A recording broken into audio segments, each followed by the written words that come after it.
So, I want you to imagine a scenario for a second.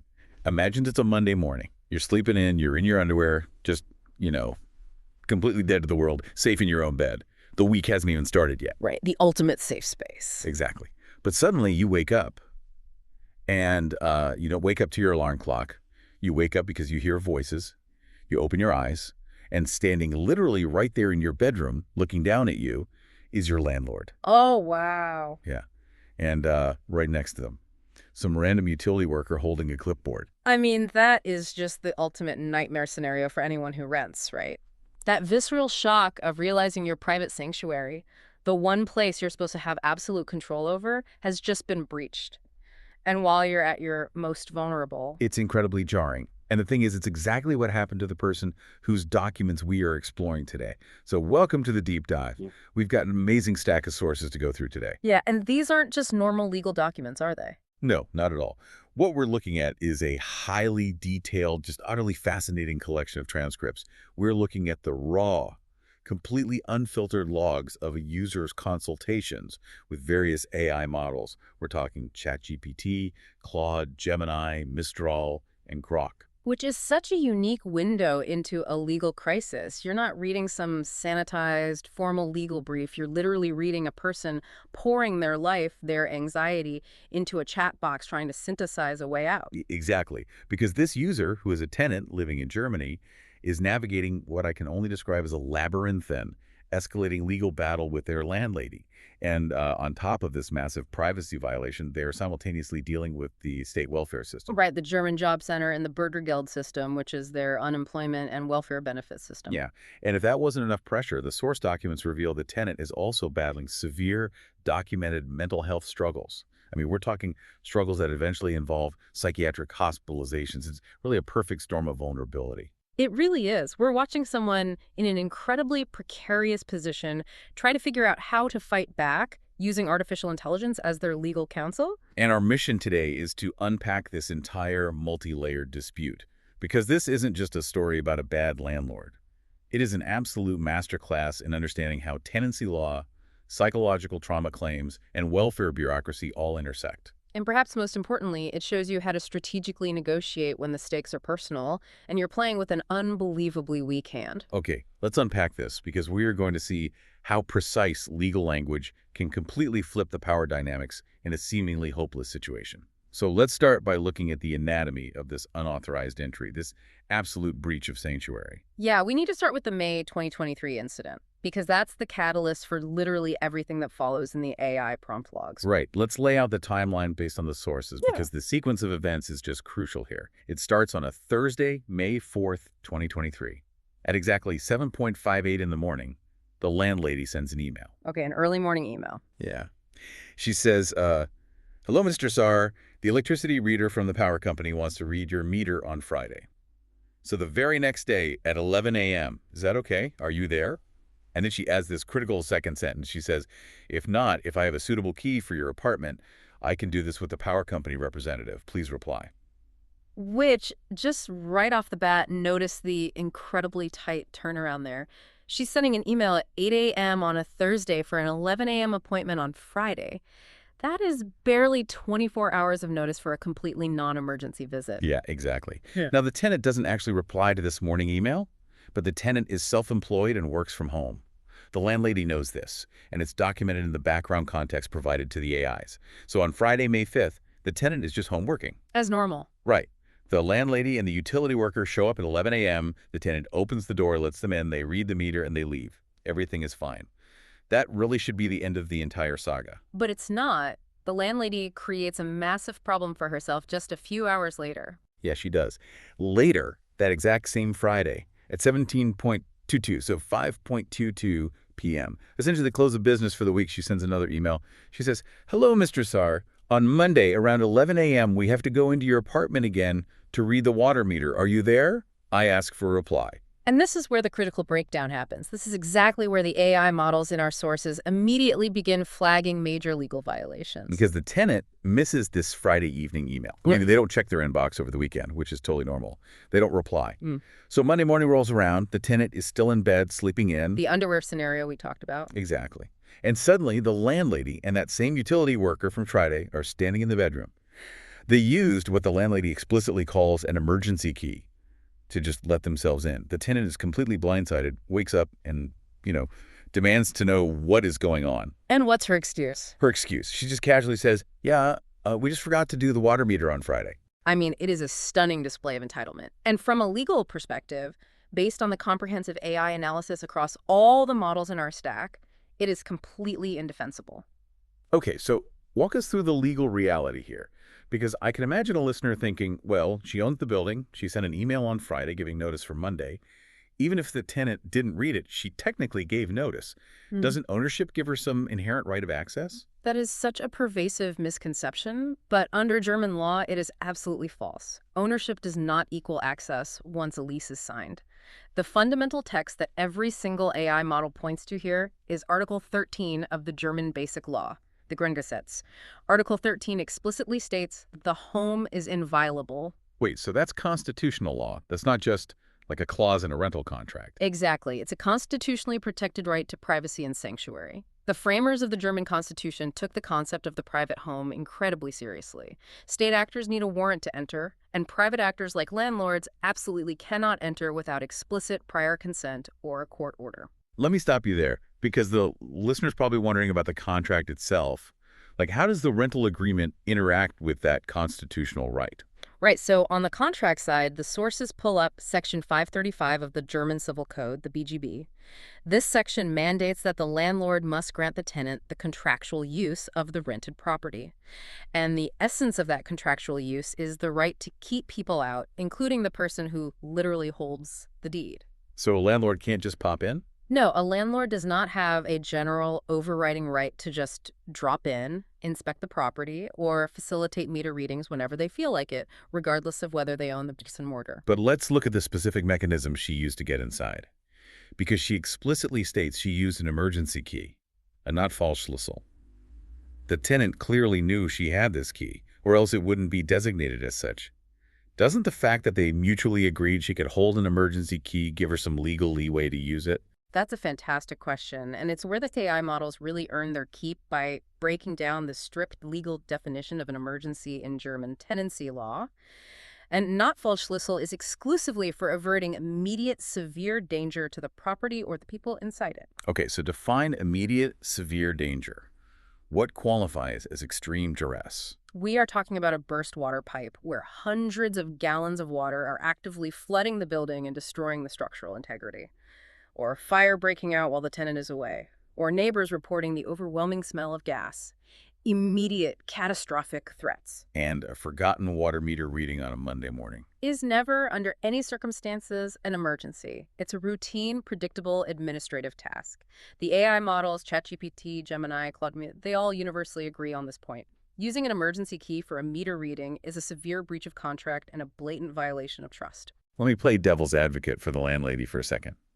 What about the email she sent? I mean, she did warn the tenant on Friday at 5:22 p.m. If she sends a notice and the tenant just ignores it, does his silence count as tacit agreement? Like, speak now or forever hold your peace? The law is very clear on this, too. Silence to an email does not equal legal consent, especially not for an intrusion into someone's constitutionally protected home. The AI analysis points out that sending an email late on a Friday afternoon for a Monday morning appointment isn't even considered adequate notice for a routine visit in the first place. Really? How much notice is standard? Standard German tenancy practice usually requires a minimum of 1 to 2 weeks notice for something like a meter reading. Wow. And even if she gave 2 weeks notice, like what if she did everything right on paper? Even if she had sent a registered letter 3 weeks in advance, if the tenant does not affirmatively confirm the appointment and grant permission to enter, she cannot just use the key. Wait, really? So if a tenant just stubbornly ignores every single letter a landlord sends for a meter reading, the landlord is just locked out forever? No, the landlord has legal recourse, but that recourse is not vigilantism with an emergency key. The landlord would have to take the tenant to court, sue for access, get a judicial title, and then have a bailiff enforce the entry. They can't bypass the judicial system just because it's inconvenient. Okay, that makes sense. It's like if I give my neighbor a key to feed my cat while I'm away on vacation, they can't use it to host a dinner party on a Saturday night. The scope of permission is everything. Once you step outside the boundaries of that specific permission, you're trespassing. That is a perfect mechanical analogy. The key was provided under a very specific condition and emergency. By using it outside of that condition, she essentially acted as if she had stolen the key. Okay, so the AI models in the transcripts don't just call this a breach of contract. They actually elevate this to a criminal level. They Hmm. point out that this fulfills the criteria for Hausfriedensbruch. Yes. Criminal trespassing under Section 123 of the German Criminal Code. Entering someone's private enclosed space without permission or staying when asked to leave. But this raises a massive logistical question when reading these transcripts. Because if this incredibly blatant criminal violation happened in May 2023, why is the tenant still dealing with it years later in the 2025 and 2026 consultations we're reading? If someone breaks into your apartment while you're sleeping, why didn't the tenant just call the police on that Monday morning and have her charged right then and there? Yeah, that exposes the tragic reality of timelines in the legal system, especially for people dealing with mental health struggles. Our sources revealed that the tenant is feeding these old emails into the AI models much later, and the AIs all have to deliver a very hard legal truth about criminal trespassing. It's an antrags delict. Antragsdelikt. What does that actually mean in practice? It means it's a category of crime that the state will only prosecute if the victim actively and formally files a criminal complaint. The police won't pursue it on their own initiative like they would a murder or an armed robbery. And crucially, you do not have an infinite amount of time to file that paperwork. How much time do you get? There is a strict, unbreakable 3-month deadline from the moment you become aware of the crime and the identity of the perpetrator. 3 months. Just 3 months. So by the time the tenant is putting together this AI-driven strategy years later, that window hasn't just closed, it's been bricked over entirely. Completely. The state will not prosecute the landlady criminally. The AI models make this very clear to the user. The criminal path is dead. The tenant is left solely with civil remedies. Which, honestly, as a reader, feels incredibly unjust. You get violated in your sleep, your sanctuary is breached. But because you didn't file the correct bureaucratic paperwork within a 90-day window, the state essentially shrugs and says, too late, it's your problem now. It does feel harsh. The philosophical rationale behind the statute of limitations is legal certainty. The state doesn't want minor disputes or trespassing claims from a decade ago permanently hanging over citizens' heads, clogging up the courts. Evidence degrades, memories fade. Right, but if you're a tenant dealing with a burgeoning psychiatric crisis, 3 months can pass in an absolute blur. You might spend those 3 months just trying to regulate your nervous system enough to leave the house, let alone navigate a police station and file formal charges against the person who literally controls your housing. Exactly. The law demands a level of immediate, rational administrative action that trauma often actively prevents. And this brings us to the second major incident in the sources. Because the May 2023 entry, as shocking as it was, wasn't an isolated event. The situation escalates dramatically in August 2025. Oh, it really does. Tell us what happens in the logs here, because reading the tenant's prompts in this section was genuinely harrowing. It is a profound and terrifying escalation. So by the summer of 2025, the tenant's living situation has deteriorated severely. The forces indicate that the tenant's electricity is completely cut off due to unpaid bills. Which means no lights, no refrigerator, no internet. And worse, the tenant points out in their prompts that their specific apartment setup means their toilets don't even work without electricity, presumably because of some sort of macerator pump system. It is a completely, fundamentally unlivable situation. So the tenant reaches out to the job center, the German welfare agency that handles Bürgergeld, begging for a loan to pay the arrears and get the power turned back on. And the job center denies the loan. The bureaucracy cites Unwirtschaftlichkeit, which basically translates to uneconomical behavior. They look at the tenant's file and essentially say it's not worth the state's money to bail you out of this debt. And this administrative denial is the final straw. It pushes the tenant over the edge into a full psychiatric crisis. The transcript shows the tenant sending a desperate email to their job center caseworker, stating that because of the denial and the unlivable conditions, they will now have to quickly implement their S plans, which the AI models and the context strongly flag as suicide plans. Yeah, the caseworker, seeing this email, does what they have to do. They call the police. The police arrive at the dark, powerless apartment, and the tenant is forcibly admitted to a psychiatric hospital. And the logs mention subsequent self-admissions as well. The tenant is just bouncing in and out of psychiatric wards, driven by the sheer despair of having no power, receiving insufficient welfare funds to cover the rent, and staring down the looming threat of homelessness. So the tenant is literally locked in a psychiatric ward. They are entirely removed from their apartment, and this is when the landlady steps back into the picture. Right.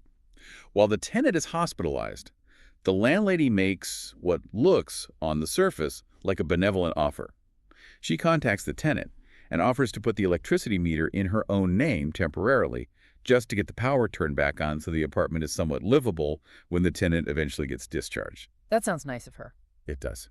But to do this, she needs to let the utility worker into the apartment to physically flip the switch. So they coordinate over the phone, and it is explicitly agreed that she will use the emergency key again, specifically and solely for this exact purpose. Okay, let's pause here. Because mechanically, this is fundamentally different from May 2023. This time, there is explicit prior consent. The tenant says, yes, use the key to turn the power on. Yes, exactly. The landlady enters, the power gets turned back on. The tenant is incredibly grateful. In fact, the user feeds an email into the AI prompt log, an email they sent to the landlady on August 24, 2025, profusely thanking her for her help. But that exact same thank you email inadvertently documents another massive, calculated violation. Right, the kitchen inspection. Yeah. In the email, the tenant writes, "Thank you so much. I followed your advice regarding the stove and also cleaned behind the kitchen counter." Which completely gives the game away. I mean, she didn't just walk into the hallway, point the utility worker to the meter box, and lock the door behind her. What's fascinating here is how the AI models, particularly Mistral and Claude, dissect this seemingly helpful interaction. The landlady abused the limited access she was granted. She used the opportunity of being inside the apartment, knowing full well her tenant was literally locked in a psychiatric ward and couldn't return to conduct a covert inspection. Unbelievable. She moved the kitchen counter, inspected the area behind the stove, and then later called the hospitalized tenant to demand they clean it for fear of rats. She turns a moment of immense vulnerability into an opportunity for control. In German legal terms, the AI points out this is a classic case of possession disturbance Besitzstörung. We go back to the cat feeding key metaphor. The tenant granted a very narrow, specific permission, let the utility guy in. Moving furniture, inspecting the cleanliness of the kitchen, and making demands based on that inspection exceeds the scope of that permission entirely. It is a secondary trespass hidden inside a permitted entry. And the AI models point out that this second incident completely changes the tenant's strategic position. Why is the 2025 kitchen inspection so crucial when the 2023 bedroom incident was arguably much more shocking? Because it establishes a systemic pattern. Think about how a defense lawyer would frame the May 2023 incident in court. If it was an isolated event, a slick lawyer could argue, "Your Honor, my client is an older landlady. She made a foolish, one-time administrative error. She thought an email was enough. She wanted to get the meter read. She regrets it. It will never happen again." It is easy to minimize a single mistake. Right, I can see a judge buying that. But you can't minimize a second violation 2 years later, especially when the tenant is hospitalized. Exactly. The August 2025 incident destroys the one-time mistake defense. It shows a systemic, repeated disregard for the tenant's boundaries and legal rights. It proves that the landlady views the apartment as hers, regardless of the lease. It shifts the entire narrative from a clerical error to an ongoing pattern of abuse of power. And in any legal negotiation, proving a pattern of bad behavior gives you incredibly powerful leverage. Which brings us to a major pivot in the AI consultations and transitions us to the next layer of this deep dive, because the tenant makes it very clear in their prompts to the AI. These repeated invasions of privacy didn't just cause annoyance. The tenant deeply believes they had severe psychological impacts, and the tenant wants to hold the landlady accountable for that pain. And this is where we enter the incredibly thorny, highly complex area of claiming damages for psychological trauma under German law. Right, so let's look at the medical reality presented in the sources. The tenant have a documented severe psychiatric diagnosis, paranoid personality disorder. And the tenant's goal, as stated repeatedly to ChatGPT and Gemini, is to sue the landlady for Schmerzgeld, which is the German legal term for compensation for pain and suffering. So what's their main argument? The tenant's argument is essentially, your illegal entries, your border violations, waking me up in my underwear, invading my kitchen while I was in the psych ward, These actions triggered or severely exacerbated my psychiatric condition. Which is a deeply understandable human reaction. If someone violates your safe space, the one place you're supposed to be secure, and you subsequently suffer a mental breakdown, you naturally draw a straight line between those two events. Your brain connects the trauma of the invasion to the trauma of the breakdown. But the AI models throw a massive, heavy bucket of cold water on this idea. The legal reality of trauma, as the AIs explain it, is vastly different from the emotional reality. They do, and this is a crucial distinction for anyone navigating the legal system, whether in Germany or elsewhere. Under German law, specifically Section 253 of the BGB, you can theoretically get financial compensation for psychological distress, which is sometimes referred to in legal literature as Schockschaden, or shock damages. But the hurdles to actually win that money in a courtroom are incredibly, punishingly high. The AIs all converge on something they call the causality problem. Break down the mechanics of this problem for us. So the central issue in any tort law claim is proving that action A directly caused result B. To win Schmerzensgeld, it's not enough to prove that the landlady acted illegally. We already know she did. The trespass is well documented. And it's not enough to prove that the tenant is suffering psychologically. The hospital records prove that. Okay, so what's missing then? The bridge between the two.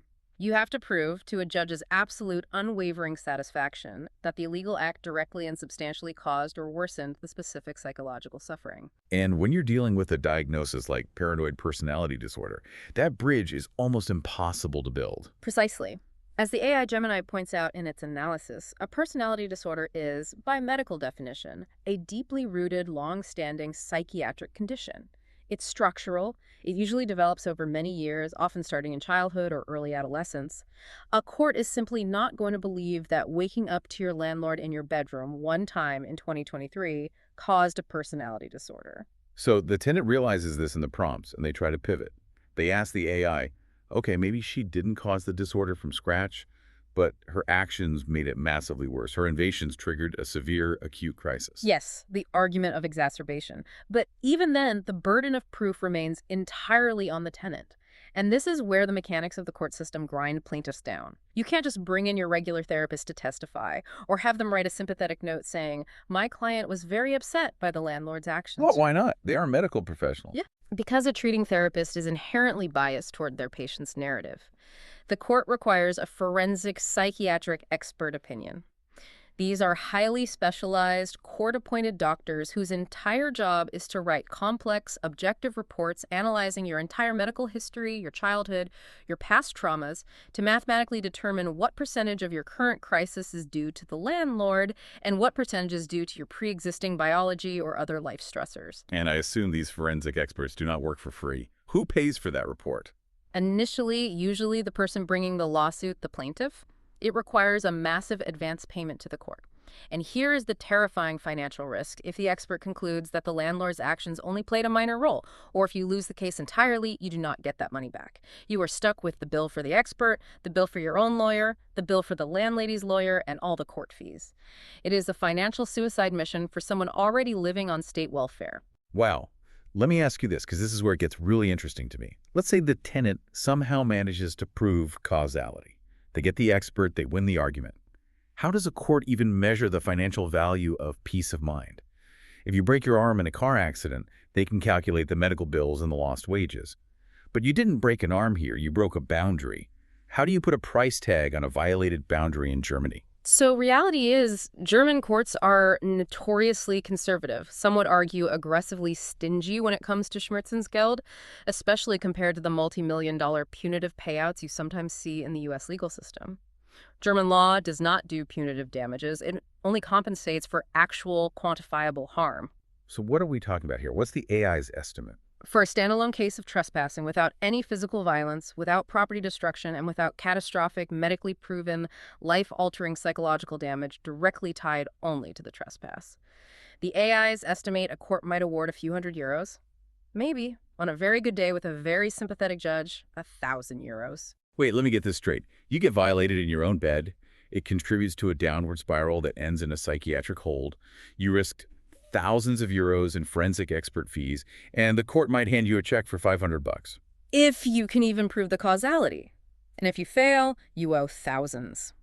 The AI Claude is very blunt with the user in the logs, telling the tenant explicitly, your starting position for a standalone lawsuit is very weak and economically irrational. So if a direct lawsuit is basically a guaranteed loss, why are we even talking about it?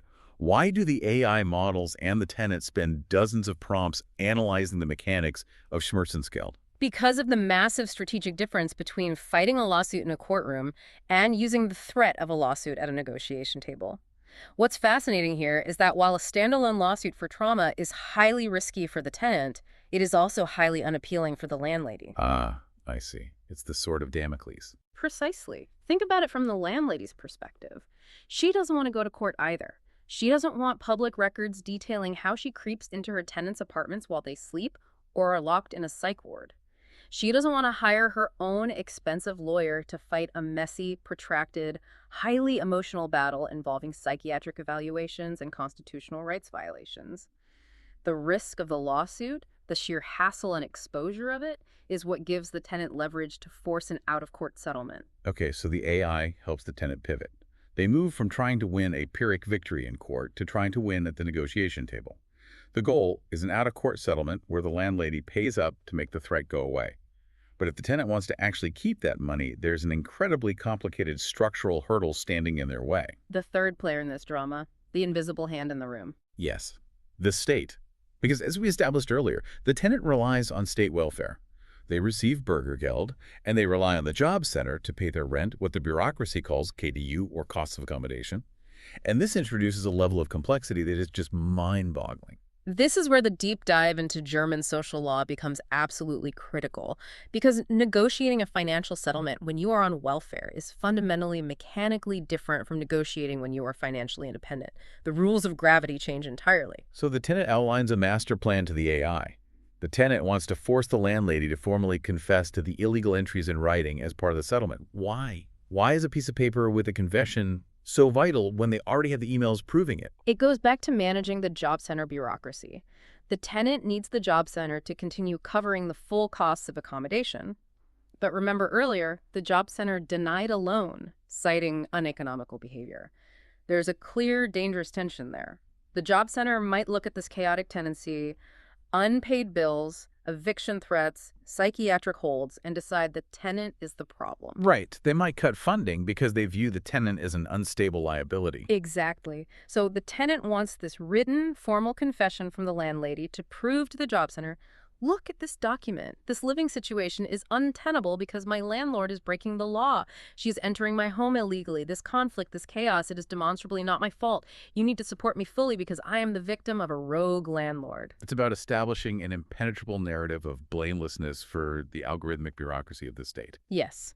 The confession acts as a bureaucratic shield against the job center, claiming the tenant is just a difficult person who causes their own housing instability. But the confession is really only half the battle. The other half is the money. If the tenant actually uses their leverage to extract a financial settlement from the landlady, they run headfirst into what the AIs call the income trap. This raises an important question, and one the user spends a lot of time prompting the AI about. How does the welfare state view a sudden influx of cash into a recipient's bank account? Right. Let's run a hypothetical. Let's say the tenant's negotiation works perfectly. The landlady agrees to pay 2,000 euros to make this all go away. The check clears. What happens to that money? Under Section 11A of the German Social Code, Book 2, SGB 2, almost any money that flows into your bank account while you are receiving Bürgergeld is legally classified as income. And if you have income while on welfare? The state immediately deducts it from your welfare benefits. The philosophical logic of the law is simple welfare is meant to ensure a bare minimum subsistence level. It's a safety net of last resort. If you suddenly have 2,000 euros, the state's logic dictates that you can subsist on that 2,000 euros for the next few months. Therefore, the state doesn't need to pay you your regular allowance until that money is gone.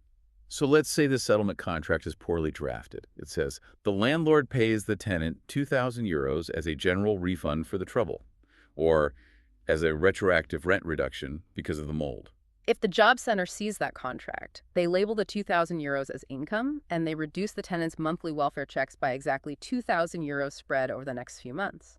Think of it like trying to fill a bucket with a hole drilled at the exact same height as the water line. No matter how much water the landlady pours into the bucket, it immediately drains out to the job center. Exactly.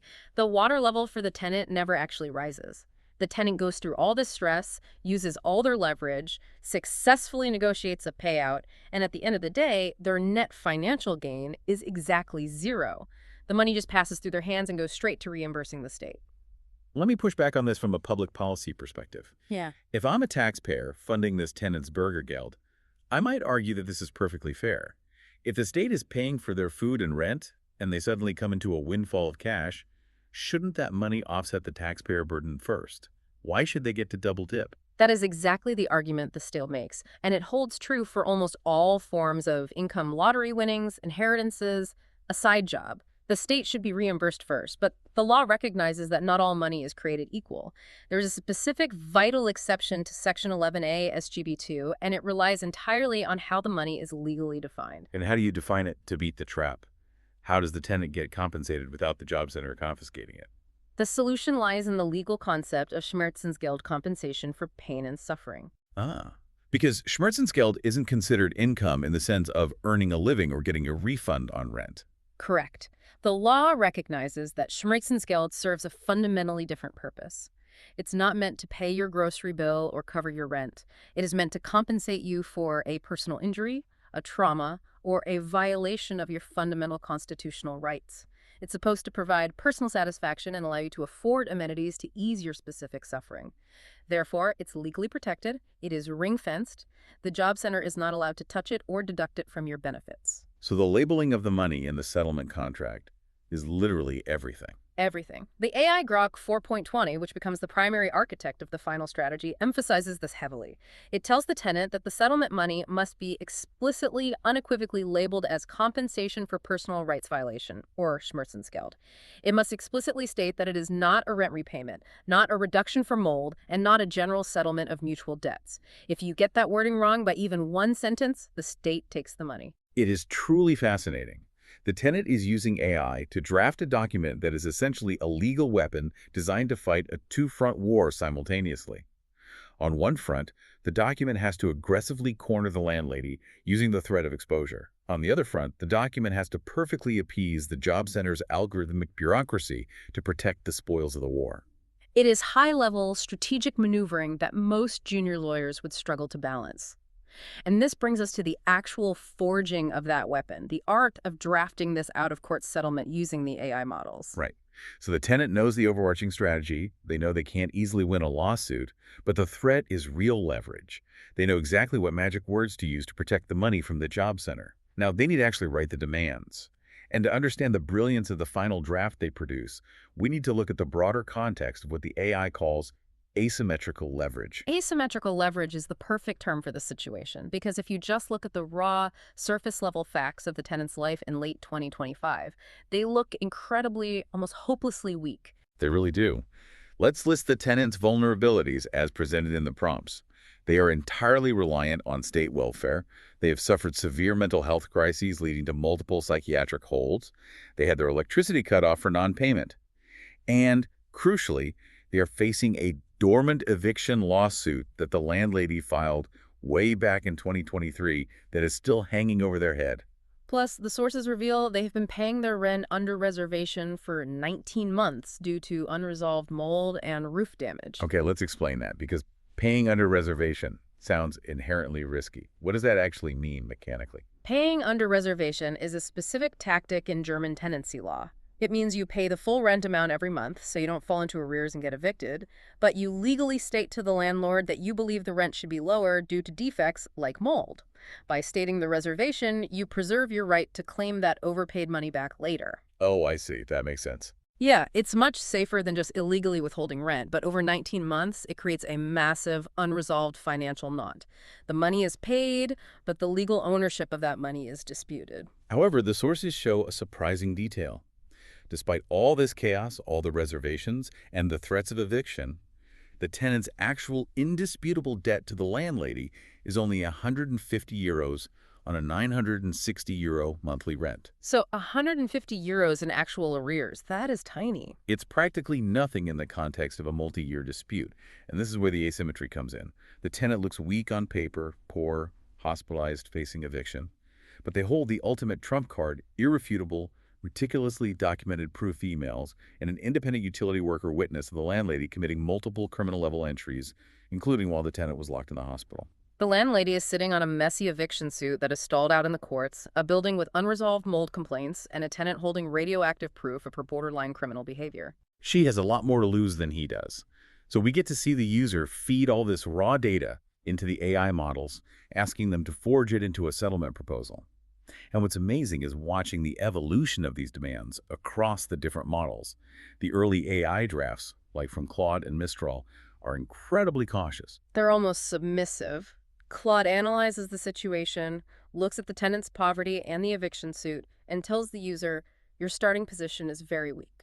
Mistral suggests a very moderate, almost apologetic approach offer to pay the €150 in small installments, ask nicely for the landlady to stop visiting without notice, and drop all other claims in the spirit of peace. It's like the AIs are looking at the tenant's welfare status and mental health, and assuming they lack the capacity or the right to demand more, Yeah, they're optimizing for a quiet surrender. but the tenant refuses to surrender.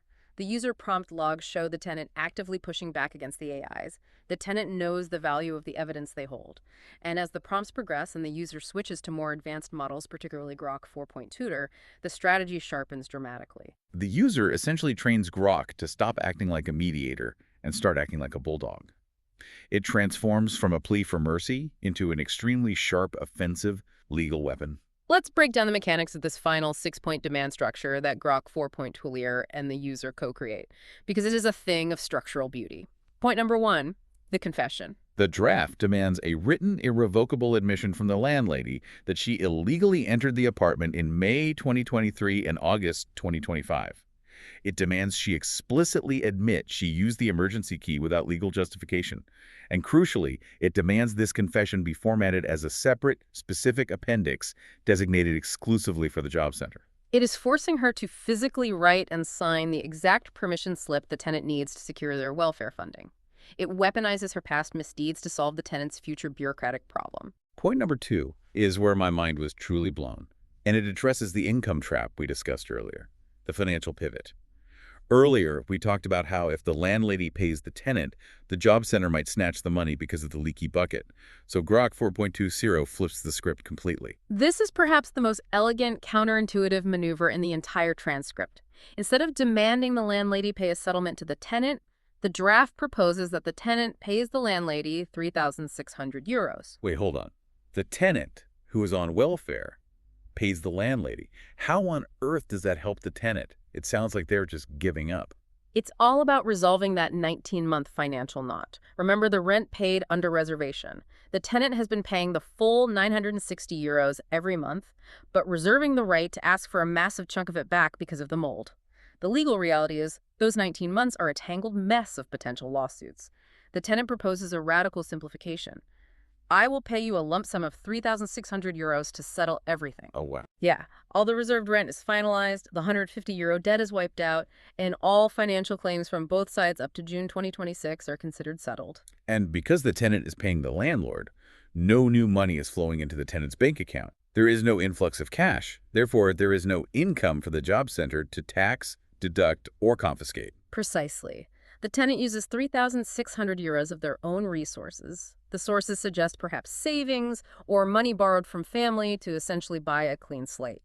It acts as a massive, retroactive, finalized rent reduction that completely bypasses the job center's algorithms. The landlady gets a guaranteed chunk of cash right now, which landlords love, and in exchange, she agrees to the rest of the demands. Which brings us to point three, eviction dropped.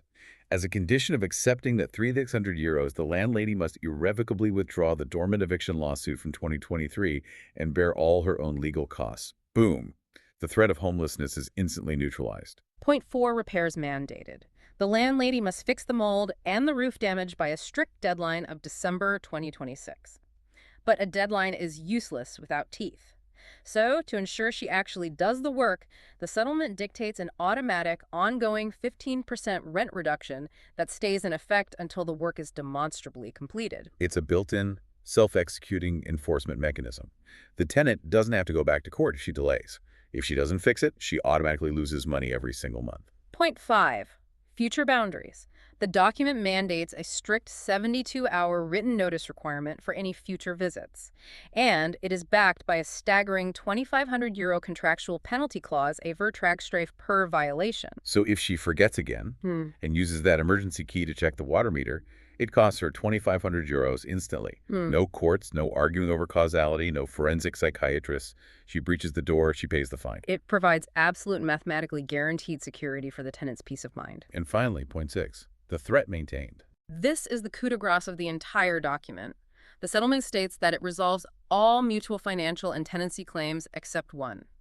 The tenant explicitly, formally reserves the right to sue for Schmerzensgeld compensation for personal rights violations regarding the illegal entries at a later date. So after getting the confession for the job center, dropping the eviction suit, fixing the mold, implementing a 15% rent reduction, and setting a €2,500 boundary penalty, the tenant still keeps the sword of Damocles hanging over her head. They don't even give up the right to sue for trauma, they just table it. Yes, if we connect this to the bigger picture, it is a masterclass in strategic negotiation. The tenant isn't trying to destroy the landlady. They are trying to box her into a corner where her only logical choice is compliance.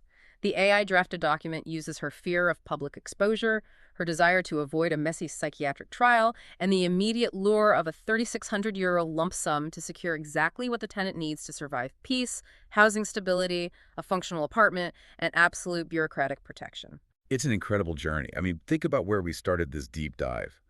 A nightmare scenario. Mm. A tenant, deeply vulnerable, struggling with mental health, waking up to find their landlady standing over them in their bedroom.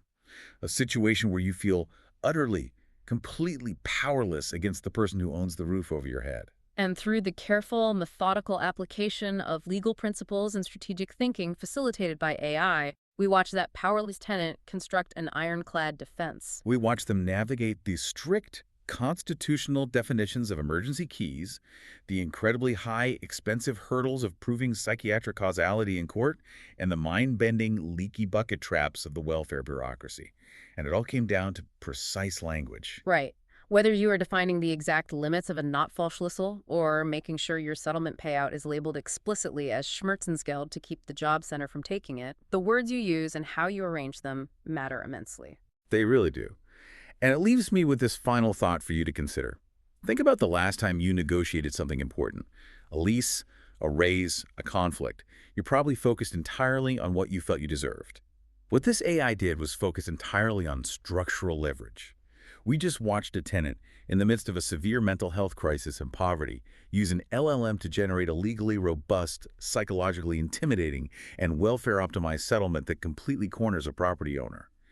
In an era where top-tier legal strategy and structural manipulation can be synthesized on demand by anyone with a smartphone, how does this permanently change the balance of power between everyday people and the institutions that govern their lives? That is going to be the defining question for the next decade of law and society. When the monopoly on legal strategy is broken, the power dynamics of every contract change. Thank you for joining us on this deep dive. Seriously, go check your lease agreements. And maybe change your locks if you ever handed out an emergency key. Until next